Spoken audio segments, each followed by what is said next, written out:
నా పేరు రాణి. నా వయసు 21 సంవత్సరాలు.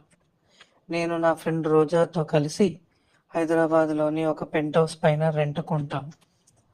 రోజా ఒక మెడికల్ షాప్‌లో జాబ్ చేస్తోంది. నేనేమో జాబ్ ట్రయల్స్‌లో ఉన్నాను. నాకు నచ్చిన జాబ్ చేయాలని కోరికతో నేను వచ్చిన అవకాశాలన్నీ వదులుకుంటూ నా నచ్చిన జాబ్ కోసం ఎదురు చూస్తూ ఉన్నాను. అనుకోకుండా ఒకరోజు మా ఎదురింటి బిల్డింగ్ పై ఉన్న రూమ్‌లోకి ఒక అబ్బాయి అద్దెకు వచ్చాడు. చూడటానికి హీరోలా ఉన్నాడు. ఎత్తుగా, కండలు తిరిగి చాలా అందంగా ఉన్నాడు. అలా కొన్ని రోజులుగా నేను అతన్ని చూస్తూ ఉన్నాను. అతను నన్ను చూస్తూనే ఉన్నాడు.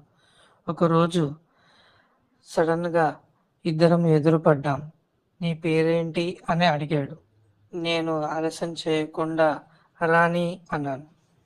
"ఓహ్! అలాగా, నైస్ నేమ్" అన్నాడు. "నీ పేరేంటి?" అని అడిగాను. "నా పేరు రాజు" అన్నాడు. "జిమ్ ట్రైనర్‌గా జాబ్ చేస్తున్నాను" అని చెప్పాడు. "ఓహ్! అలాగా" అన్నాను. సరదాగా మాట్లాడేవాడు. అలా కొన్ని రోజులు గడిచిపోయాయి. ఇద్దరము మంచి ఫ్రెండ్స్ అయిపోయాం. ఒకరోజు అనుకోకుండా రోజా తన ఊరికి వెళ్ళాల్సి వచ్చింది. నేను ఒకదాన్నే ఉండిపోయాను. అప్పుడే పని ముగించుకొని రూమ్‌కి వచ్చిన రాజు, "ఏంటి ఒకదానివే ఉన్నావు? మీ ఫ్రెండ్ లేదా?" అని అడిగాడు. నేను "లేదు, ఊరికి వెళ్ళింది" అని చెప్పాను. "మరి ఒకదానివే ఏం చేస్తున్నావు?" అంటే "ఏమీ లేదు, సరదాగా అలా తిరుగుతున్నాను" అని చెప్పాను. "మరి నా రూమ్‌కి రావచ్చు కదా, కాసేపు టైం పాస్ అవుతుంది" అన్నాడు.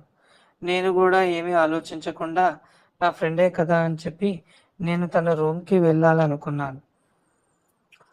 నా చెయ్యి పట్టుకొని ఈ బిల్డింగ్ మీద నుంచి తన బిల్డింగ్ మీదకి దూకమన్నాడు. నేను సరే అన్నాను. గట్టిగా పట్టుకున్నాడు. నేను దూకాను. కొద్దిగా నాకు భయం వేసింది. రాజుని గట్టిగా పట్టుకున్నాను.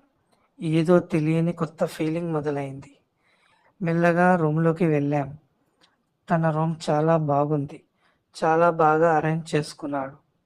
తన ల్యాప్‌టాప్ ఓపెన్ చేసి నాకు తన ఫోటోస్ అన్నీ చూపించడం మొదలుపెట్టాడు. నేను కూడా అన్ని చూస్తూ "వావ్! చాలా బాగున్నాయి" అని చెప్పాను. మాట్లాడుతూ చాలా సేపు అయింది. టైం చూసేసరికి 9 దాటింది. "అమ్మో! 9 అయింది, నేను వెళ్ళాలి" అని చెప్పి నేను బయటికి వచ్చేసరికి వాన మొదలైంది. చాలా పెద్దగా వాన పడుతోంది. "ఎలాగా?" అన్నాను. "కాసేపు ఉండిపోవచ్చు కదా, వాన తగ్గాక వెళ్ళొచ్చు" అన్నాడు. నేను కూడా సరే అని కూర్చున్నాను.